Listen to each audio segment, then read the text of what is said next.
찬양 감사합니다. 우리 좌우 앞뒤에 계신 분하고 한번 인사하겠습니다. 하나님 우리와 함께 하십니다.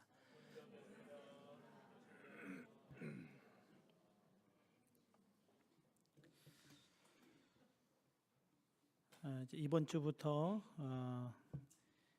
올해 마지막까지는 요한복음을 중심으로 말씀을 함께 나누도록 하겠습니다.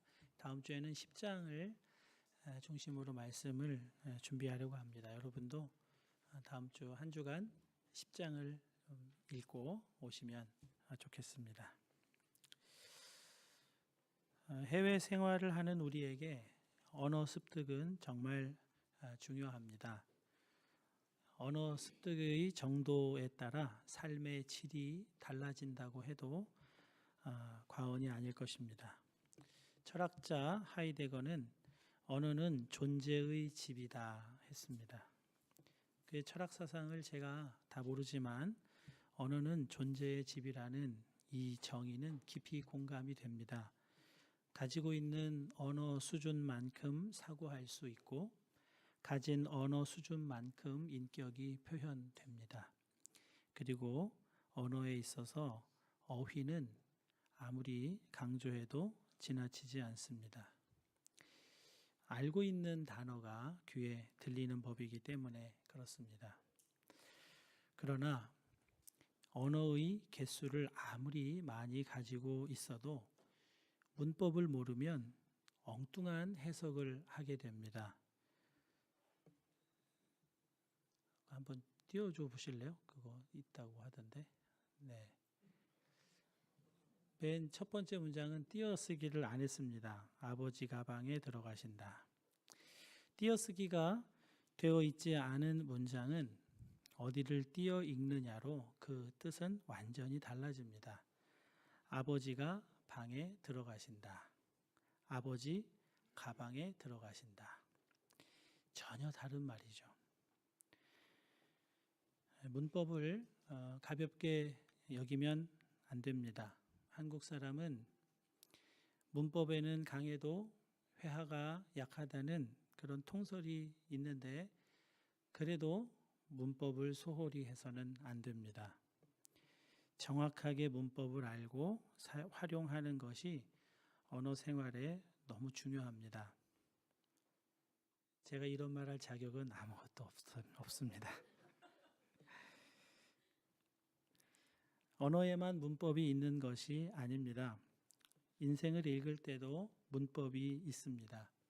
죄로 인해 혼탁한 인생이라는 복잡하고 헝클어져 있는 문장 어디를 붙여 읽고 어디를 떼어 읽느냐로 인생에 대한 해석이 달라지고 삶을 대하는 태도에도 깊은 영향이 미쳐집니다. 우리가 성경을 읽고 성경을 익숙하게 해야 할 이유는 성경에서 인생을 읽는 문법을 배우기 때문에 그렇습니다. 역사를 배우는 거 굉장히 중요합니다. 그러나 역사를 배우는 목적은 역사 지식을 많이 가지기 위한 것이 아니라 역사에서 배우기 위한 것입니다. 그것을 잊으면 안 됩니다. 다윗과 골리앗, 기드온의 300 용사와 13만의 미디안 군대, 떠돌이 이스라엘 백성과 여리고 성이라고 써 놓으면 세상의 문법은 골리앗, 미디안 군대, 여리고의 승리로 읽습니다. 그러나 성경의 문법은 정반대죠. 다윗, 기드온의 300 용사, 이스라엘 백성의 승리입니다. 세상의 문법은 강한 자가 이기는 법입니다. 그러나 성경의 문법은 약한 자가 이기는 법입니다. 구약의 모든 약자들의 승리를 고린도전서 1장 27절에서 29절은 이렇게 정리해 주고 있습니다. 그러나 하나님께서 세상에 미련한 것들을 택하사 지혜 있는 자들을 부끄럽게 하려 하시고 세상의 약한 것들을 택하사 강한 것들을 부끄럽게 하려 하시며 하나님께서 세상의 천한 것들과 멸시받는 것들과 없는 것들을 택하사 있는 것들을 패하려 하시나니 이는 아무 육체도 하나님 앞에서 자랑하지 못하게 하려 하심이라. 여러분은 여러분 자신이 어떤 자로 여겨지면 좋으시겠어요? 한번 정직하게 생각해 보시면 좋겠습니다. 미련한 것, 약한 것, 천한 것, 멸시받는 것, 없는 것, 그런 사람으로 여겨지시면 좋으시겠습니까? 아니면 지혜 있는 자, 강한 자, 있는 것, 어느 것이 좋으십니까? 여러분은 몰라도 여러분의 자녀는 어떻습니까? 여러분의 자녀가 미련한 것, 약한 것, 천한 것, 멸시받는 것, 없는 것이어도 괜찮으십니까? 나는 몰라도 내 자녀만큼은 참 쉽지 않다. 그게 우리의 솔직한 고백이라고 생각합니다. 우리 아이가 누구에게 멸시받고 천대받고 그런다면 어떻게 견디겠습니까? 손해만 조금 봐도 분이 올라오고 맞고 들어오면 때리고 오지 맞고 왔다고 화가 나는 게 우리 마음 아니겠습니까? 강했으면 좋겠고 다른 건 몰라도 지혜는 있었으면 좋겠고 있는 자가 된다면 금상첨화겠죠. 그래야 나누어 주고 도와주고 보람 있게 살 수 있다고 믿고 있습니다. 하나님을 믿는다고 하면서도 성경의 진리를 사랑한다고 하면서도 우리는 성경의 문법이 아니라 세상의 문법에 아주 깊이 매여 있습니다. 그런데 하나님은 약한 자를 이기게 하십니다. 왜 그러시는 걸까요? 한 가지 오해하시면 안 될 것이 있습니다. 약하다는 것 자체가 정의는 아닙니다. 성경에서도 그것을 경계해 주고 계십니다. 출애굽기 23장 3절 말씀입니다. 가난한 자의 송사라고 해서 편벽되이 두둔하지 말지니라. 6절입니다. 너는 가난한 자의 송사라고 정의를 굽게 하지 말며. 여러분, 가난한 것, 약한 것, 그것이 곧 정의는 아닙니다. 약한 자를 괴롭게 해서는 안 되겠죠. 그의 부르짖음을 하나님이 들으시기 때문에 괴롭히면 안 되지만 약한 것이 정의는 아닙니다. 동성애자들을 비롯해서 사회의 약자로 분류되는 자들이 무조건 정의가 되는 것은 아닙니다. 여러분, 약한 자가 이기는 문법의 비밀은 약함 자체에 있는 것이 아닙니다.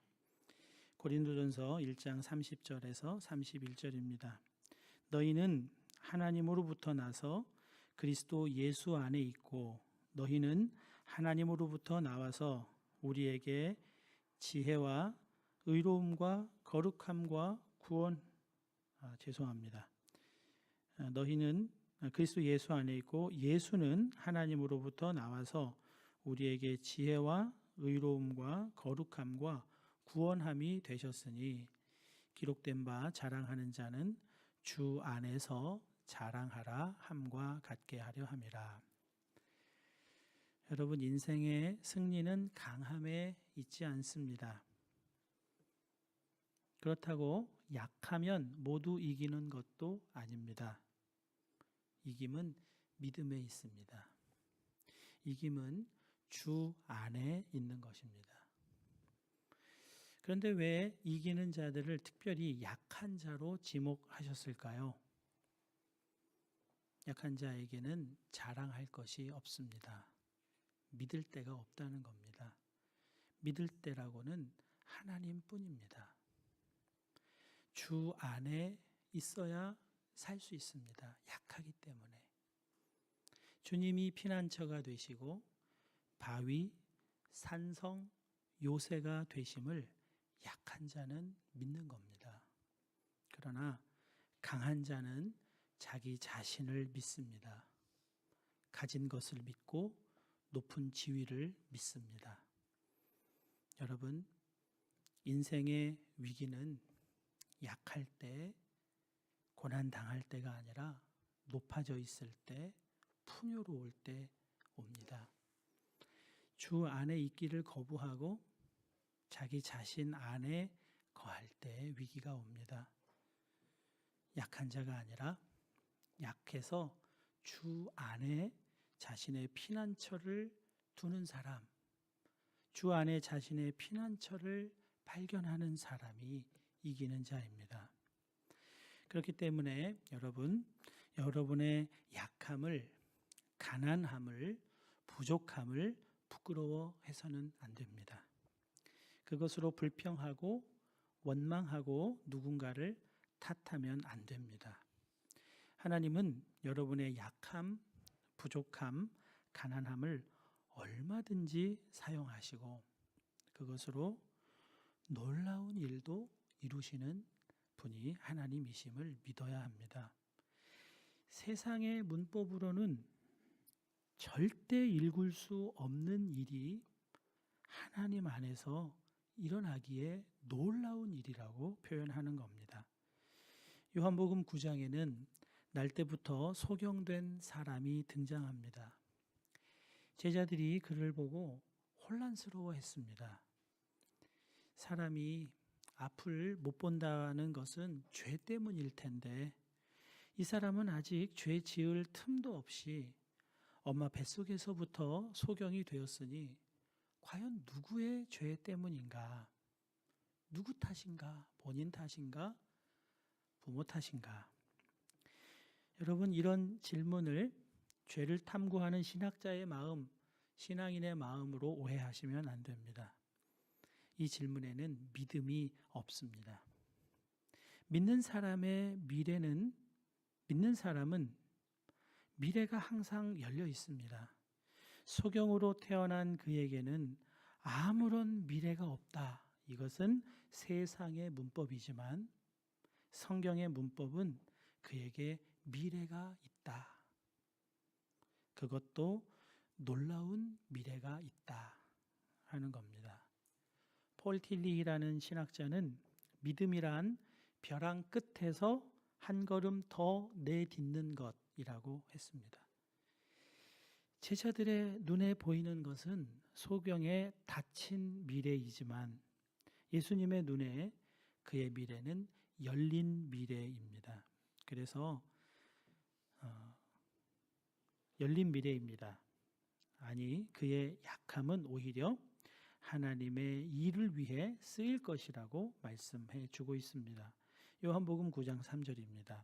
예수께서 대답하시되 이 사람이나 그 부모의 죄로 인한 것이 아니라 그에게서 하나님이 하시는 일을 나타내고자 하심이라. 사랑하는 여러분, 문제를 대하는 사람에게 두 가지 질문이 있습니다. 하나의 질문은 누구의 잘못인가? 누가 잘못했는가? 누구의 책임인가? 닫힌 미래입니다. 또 하나의 질문은 하나님은 이 문제를 어떻게 활용하실까? 하나님이 이 문제를 활용하실 때 나는 무엇을 할 것인가? 열린 미래입니다. 놀라운 긍정입니다. 이런 사람을 세상은 감당할 수 없는 사람이라고 합니다. 댄 스톤 목사님의 하나님의 소중한 자산들이라는 책에서 발췌한 글 한 부분을 소개해 드리겠습니다. 하나님은 당신 안에 한 영으로 계십니다. 그리고 하나님은 당신을 통해 당신의 영, 혼, 육을 통해 하나님 자신을 나타내십니다. 당신의 마음, 감정, 의지, 입술, 언어 코드 등 당신 전체를 통해 하나님은 자신을 나타내십니다. 우리가 영적으로 되기 위해 지금보다 뭔가가 더 필요하다는 생각을 멈추면 우리는 하나님의 자산이 될 수 있습니다. 우리 자신의 외적인 부분에 관심을 집중하면 우리는 계속해서 그분은 우리를 쓰실 수가 없다고 생각합니다. 우리가 우리 안에 계신 그리스도께 포커스를 둔다면 우리는 우리 자신을 하나님의 자산으로 보기 시작할 것입니다. 우리가 육체를 중심에 두고 살면서 싹 뜯어 고쳤으면 하는 것들도 하나님은 우리가 영을 중심에 두고 살게 될 때 그것들을 축복이 되게 하십니다. 내가 경멸하는 것을 누군가의 인생에 축복이 되게 하십니다. 버릴 게 하나도 없다는 거죠. 참 놀라운 긍정의 마음입니다. 여러분의 부족함, 약함, 지식 없음에 포커스를 두고 부끄러워하며 저것만 해결되면 더 나을 것이고 더 쓰임 받을 것이라고 생각하면 우리는 세상 끝날까지 한 번도 쓰임 받지 못하고 한 번도 행복하고 만족하지 못합니다. 그러나 지금 여러분 안에 계신 구주 예수님을 바라보면서 보시면 여러분의 약함도 부족함도 심지어 여러분 죄의 결과도 주님은 놀랍게 사용하실 수 있습니다. 얼마 전에 대한민국 총리죠. 이낙연 총리가 젊은이들에게 강연하는 것을 잠깐 봤습니다. 그 중에 아주 심플하면서 좋은 내용의 글이 있어서 좀 소개하려고 하는데요. 1. 인사를 공손히 합시다. 2. 나를 최대한 낮춥시다. 3. 상대를 최대한 높입시다. 입니다. 제가 장신대 신대원 다닐 때 목회 실습이라는 과목에서 원로 목사님 한 분이 오셔서 칠판에 크게 한자말로 목회 성공지제 인사라고 쓰셨어요. 목회 성공은 인재 기용에 있다 이렇게 학생들이 다 해석했는데 그 원로 목사님은 인재 기용을 말하는 게 아니라 인사를 잘해야 된다 그렇게 가르쳐 주셨습니다. 인사 잘하는 것, 이낙연 총리의 강의까지 함께 엮어보니까 인사를 공손하게 하는 게 잘하는 것이겠구나 싶습니다. 우리는 인사를 즐겁게, 반갑게, 다정하게 하는 것이라고 그렇게 잘 알고 있습니다. 그런데 거기에 공손함이 함께 늘 있어야 한다는 거죠. 우리 한번 실습을 해볼까요? 옆에 계신 분에게 어떤 말로 해도 괜찮은데 공손하게 한번 인사를 해보겠습니다. 반갑습니다. 사랑합니다. 네.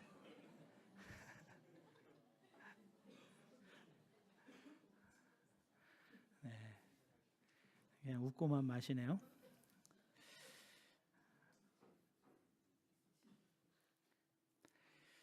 인사를 공손하게 하려면 의뢰히 나를 낮추어야 가능합니다. 나를 낮춘다는 말은 상대를 높인다는 말이죠. 그런데 여기에 형용사 최상급을 사용하고 있습니다. 낮추어도 최대한 낮추고 높여도 최대한 높이고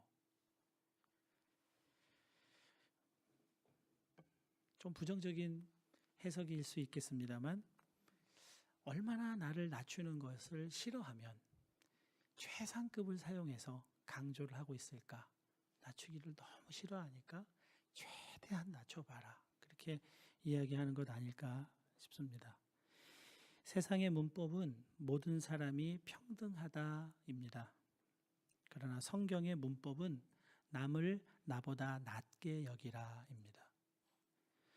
빌립보서 2장 3절이죠. 아무 일이든지 다툼이나 허영으로 하지 말고 오직 겸손한 마음으로 각각 자기보다 남을 낮게 여기고. 어떻게 우리와 같이 이렇게 낮추기를 싫어하고 자아가 강한 사람들이 나보다 남을 낮게 여길 수 있을까요? 복음을 알아야 합니다. 복음 안에서 우리의 실상을 바르게 알아야 합니다. 그 얘기는 복음 안에서 우리가 얼마나 흉악하고 무서운 죄인인지 그것을 깊이 깨닫는 겁니다. 여러분, 우리가 죄인이라고 하는 것, 지옥에 갈 죄인이라고 하는 이것을 깨달으라는 것은 결코 여러분이 주눅들어 살아야 한다거나 죄책감을 가지고 살아야 한다는 말이 아닙니다. 내가 죽을 죄인임을 아는 것은 내가 얼마나 큰 은혜를 입었는지를 깨닫는 길이기 때문에 그렇습니다. 은혜를 아는 사람이 겸손해집니다. 은혜를 알 때, 하나님의 은혜를 알 때, 함께하는 사람들의 은혜를 알 때 겸손합니다. 그러나 은혜를 모르는 사람은 교만하죠. 임현수 목사님 여러분 잘 아시나요? 제가 이번 주간에 이분 설교를 듣고 여러 모임에서 이분 이야기를 했습니다. 또 들으시는 분은 용서해 주시기 바랍니다. 얼마 전에 북한에서 석방되셨습니다. 캐나다 큰빛교회에서 은퇴하시고 북한 사역에 전념하려던 목사님이 북한에 억류되어서 사형구형을 받으셨고 최종적으로는 종신형을 선고받았습니다. 그리고 2년 6개월 9일 만에 석방이 되셔서 여러 교회에서 간증하며 설교하고 계시는데요. 유튜브에 설교 동영상이 올라와 있는데 여러분 이거 한번 꼭 들어보시기 바랍니다. 캐나다 시민권자였던 임현수 목사님은 북한을 약 150차례 이상 방문하시고 북한에 만여 명 이상의 고아를 먹이고 또 많은 식량을 북한 이곳저곳에 나눠주는 그런 일을 하셨습니다. 7개의 양로원을 지어서 굶어 죽어가는 노인들을 살리는 일을 열심히 하시다가 김정일 모독죄로 최고형을 받게 된 겁니다. 목사님이 대담하게 말씀을 하십니다. 북한에 죄를 지은 게 없다는 겁니다. 북한에 들어갈 때마다 조심하고 또 조심하고 많이 다녔으니까 이제는 그냥 허리띠 풀고 그냥 다녀도 된다는 생각을 한 번도 한 적이 없답니다. 들어갈 때마다 긴장하고 조심하고. 그런데 종신형 그리고 중노동형을 받으셨습니다. 40여 명이 목사님만 감시하는 감시생활. 그러니까 2인조로 구성된 그 감시조가 24시간을 감시하는 그런 감시생활 속에서 여름에는 뙤약볕에서 땀이 비오듯 흐르는 그런 상황에서 중노동을 하시고 영하 20도에 그 언 땅을 파는 건 진짜 어려운 일이라는 것을 깨달으셨는데 그런 중노동을 하루도 몸이 아프다고 설사가 난다고 봐주는 거 없이 하루도 거르지 않고 매일 해야 했다고 하는데 그 2년 6개월 9일 동안 그 고난 언제 끝날지 알 수 없는 이 상황에서 목사님이 매일 하신 것이 회개였다고 합니다. 모든 것이 다 중단되고 마음을 즐겁게 할 만한 어떤 것도 하나도 없는 그런 상황에서 오직 하나님과 교제하면서 말씀 읽으면서 살게 되자 20세 이후에 살아온 자신의 삶의 모습이 필름처럼 보여지는데 그동안 나름대로 헌신하며 살아왔다고 자부해 왔지만 하나님 앞에서 정말 자신의 눈을 뜨고 보니까 하나님을 위해 산 것이 아니라 나의 명예를 위해서 살아왔고 종교 배우처럼 살아왔고 속에는 온갖 탐욕과 거짓과 더러움과 음란이 가득하여 하나님이 그 모든 것을 다 정화시키고 빠져나가게 하시는데 필요한 기간이 2년 6개월 9일이었구나 하는 것을 깨달았다고 하십니다. 참 놀라운 것은요, 그런 절망적인 앞이 하나도 보이지 않는 그런 상황에서도 하나님과의 관계에 있으니까 그 짐이 너무 무겁게 느껴지던 그 짐이 예수님을 바라보는 순간 그냥 어깨에서 사라지는 그런 놀라운 일을 겪으면서 새로운 소망, 새로운 희망을 갖게 되었다고 하셨습니다. 역대하 7장 14절 말씀인데요.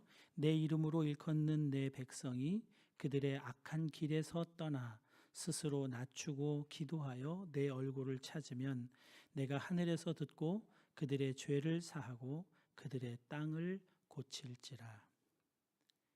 회개하는 자가 스스로 낮춥니다. 그리고 기도하며 하나님의 얼굴을 찾습니다. 회개함으로 그 안에 있던 불순물들이 다 제거되고 정결하게 된 목사님에게 하나님은 100만 선교사 파송이라는 정말 한 개인이 품기에는 너무나 거창한 그런 비전을 하나님으로부터 받고 그 일을 위해 헌신하고 그냥 마음만 그런 게 아니라 그 준비를 그 안에서 다 하고 나오셨다는 겁니다.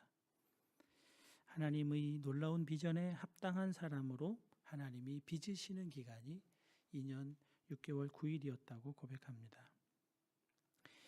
요한복음 9장에 나오는 바리새인들은 참 교만합니다. 눈을 뜬 맹인도 죄인 취급하고 맹인의 눈을 뜨게 해준 주 예수님을 죄인이라고 정죄합니다. 교만한 그들이 하는 말이 이렇습니다. 9장 40절 41절 말씀인데요. 바리새인 중에 예수와 함께 있던 자들이 이 말씀을 듣고 이르되 우리도 맹인인가? 예수께서 이르시되 너희가 맹인이 되었더라면 죄가 없으려니와 본다고 하니 너희 죄가 그대로 있느니라. 바리새인은 자신들이 치유받아야 할 소경임을 깨닫지 못합니다. 자신들은 죄인이 아니라고 굳게 믿고 있습니다. 율법을 지키고 있다고 생각했기 때문입니다. 겉으로는 죄가 없어 보입니다. 그러나 하나님 앞에서 죄가 없다고 주장할 수 있는 사람은 이 세상에 한 사람도 없습니다. 예수님이 말씀하신 적이 있습니다. 또 간음하지 말라 하였다는 것을 너희가 들었으나 나는 너희에게 이르노니 음욕을 품고 여자를 보는 자마다 마음에 이미 간음하였느니라. 여러분, 이 말씀 앞에 나는 죄가 없다고 주장할 수 있는 남성이 한 사람이라도 있을까요? 보이는 것에 수도 없이 넘어지는 것이 남성들입니다. 예수님 또 말씀하십니다. 나는 너희에게 이르노니 형제에게 노하는 자마다 심판을 받게 되고 형제를 대하여 라가라 하는 자는 공회에 잡혀가게 되고 미련한 놈이라 하는 자는 지옥불에 들어가게 되리라. 조심스럽습니다만 자매님들 가운데 말에 쓸 수가 없는 여성이 계실까요? 참 어리석다. 뭐 저런 사람이 다 있나. 정말 짜증나게 하는 스타일이야. 형제 자매님들 가운데 말에 실수가 없는 분이 계실까요? 야고보서 3장 2절입니다. 우리가 다 실수가 많으니 만일 말에 실수가 없는 자라면 곧 온전한 사람이라 능히 온 몸도 굴레 씌우리라. 여러분, 성경이 기준을 너무 높이 잡아서 저와 여러분을 다 기죽이려고 하시는 말씀이 아닙니다. 이것은 또 다른 계명이 되어서 절대 음욕을 품지 않기 위해 여자를 바라보지도 않는 그런 결심을 하라는 촉구가 아닙니다. 말조심하라는 그런 노력을 말하는 게 아닙니다. 우리가 모두가 다 하나님 앞에 변명할 수 없는 죄인이라는 것을 인정하고 정직하게 하나님 앞에 인정해야 된다는 겁니다. 그리고 회개하라는 겁니다. 용서받은 죄인, 없습니다. 우리는 그냥 죄인입니다. 은혜 아니면 하루도 살 수 없는 죄인입니다. 법적으로는 죄가 없다고 하나님이 하셨지만 우리의 본성과 본질은 죄인입니다. 오직 회개만이 죄를 이기게 하는 능력이라는 것을 아는 자들입니다. 그래서 날마다 회개하는 자들입니다. 여러분, 내가 죽을 죄인인 것을 모르면 오늘 하루도 생명 주신 은혜를 모릅니다. 은혜를 알아야 합니다. 은혜를 아는 자가 항상 기뻐하고 쉬지 말고 기도하고 범사에 감사하는 놀랍도록 만족한 그 기쁨의 삶을 살아가게 되는 겁니다. 여러분, 사단은 우리가 죄인이 아니라는 거짓말을 수도 없이 합니다. 상황 때문에 어쩔 수 없었다. 요즘 세상에 기독교인으로 사는 것이 얼마나 힘든지 아느냐. 문화다. 문화라서 어쩔 수 없다. 그건 죄가 아니라고 끊임없이 우리를 설득합니다. 세상의 문법은 상황 탓이라고 합니다. 그러나 성경의 문법은 우리가 죄인이라는 겁니다. 죄를 지어서 죄인이 아니고 죄인이기에 죄를 짓고 사는 겁니다. 예수님이 이 땅에 오신 유일한 목적, 많은 일을 하셨죠. 많은 말씀을 가르치시고 병자도 고치시고 제자도 삼으셨지만 그 모든 일을 다 제해도 하나 제할 수 없는 예수님이 하신 일은 십자가입니다. 우리 죄를 소멸하시기 위해 십자가에서 죽으시고 사흘 만에 부활하셨습니다. 만일 우리가 죄가 없다고 하면 예수님은 쓸모없는 아까운 목숨을 낭비하신 것입니다. 비가 아무리 폭포수처럼 쏟아져도 그릇을 이렇게 놓으면, 뒤집어 놓으면 물을 담을 수가 없습니다. 그릇을 뒤집어 놓아야죠. 주님, 제가 죄인입니다. 고백하는 것이 그릇을 뒤집어 놓는 것과 같습니다. 은혜가 넘치는 삶을 살게 되는 겁니다. 사랑하는 여러분, 모세는 혈기왕성하고 지식도 최고에 도달한 나이 40에 자기 힘으로 동족을 도우려고 했지만 도망자 신세를 면하지 못합니다. 그러나 미디안 광야 생활로 언어 능력도 상실하고 그 많던 지식도 다 사라지고 양이 다니는 길만 겨우 아는 80의 노인이 되었을 때 하나님이 쓰실 수 있는 사람이 되었습니다. 하나님 안에서 은퇴라는 건 없는 겁니다. 메뚜기 같이 그렇게 많던 미디안 군대를 대항해 3만의 이스라엘 군사들이 모였지만 27,900명을 돌려보내시고 300명으로 이기게 하십니다. 절대 우리 힘으로 미디안을 이겼다고 자랑할 수 없는 숫자 300명만으로 미디안을 이기게 하십니다. 여러분의 많은 나이, 적은 나이, 많은 힘, 적은 힘, 넉넉한 시간, 부족한 시간, 하나님 앞에 아무것도 아닙니다. 오직 나의 약함을 알고 주 안에 있는 자를 하나님은 쓰시는 줄 믿습니다. 죄인인 줄 모르는 사람은 교만할 수밖에 없습니다. 은혜를 알지 못합니다. 인생에 만족을 얻을 수가 없습니다. 자신이 얼마나 흉악한 죄인지 복음 안에서 발견하고 아는 사람만 하나님을 믿고 은혜를 알고 그 은혜를 기뻐하며 감사하며 누리며 살아갑니다.